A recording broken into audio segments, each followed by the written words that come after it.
আজকের রান্নাটা এত বেশি সিম্পল যে একবার দেখবে সেই রান্না করতে পারবে।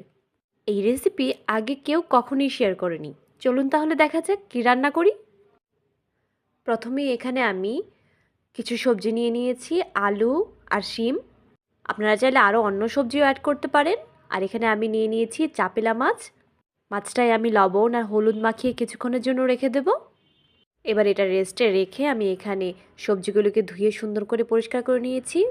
এবার এখানে নিয়ে নিয়েছি মশলা। প্রথমেই নিয়ে নিয়েছি আমি রসুন বাটা, কাঁচামরিচের বাটা আর জিরা আর ধনিয়ার গুঁড়ো, হলুদ গুঁড়ো। এই রান্নায় রসুন বাটাটা একদম মাস্ট নিতে হবে, এটাই মূল উপকরণ।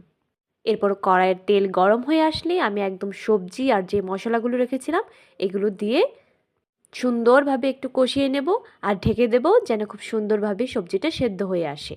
দিতে হবে পরিমাণ মতো লবণ। সবজিটা কষানো হয়ে আসলে আমি এখানে দিয়ে দিয়েছি পরিমাণ মতো জল। জলটাকে আমি সুন্দরভাবে 5 মিনিট একটু ফুটতে দেব। এবার লবণ হলুদ মাখিয়ে রাখা মাছগুলোকে আমি দিয়ে দিয়েছি। এখানে কিন্তু আমি মাছটা একদম ভাজিনি। এই রান্নাটা এভাবে কাঁচা মাছ দিয়েই করতে হয়। আর বিলিভ মি, খেতে ভীষণ ভীষণ মজা হয়। অনেকেই আছেন হয়তো মনে করবেন মাছটা এভাবে কাঁচা দিয়ে দিয়েছি, খেতে গন্ধ লাগবে। একদমই না।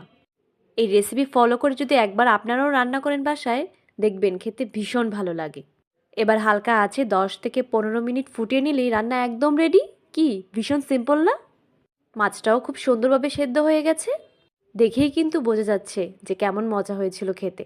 অবশ্যই আপনারাও এভাবে বাসায় ট্রাই করে দেখবেন, খেতে ভীষণ ভীষণ ভালো হবে। সবাই ভালো থাকবেন।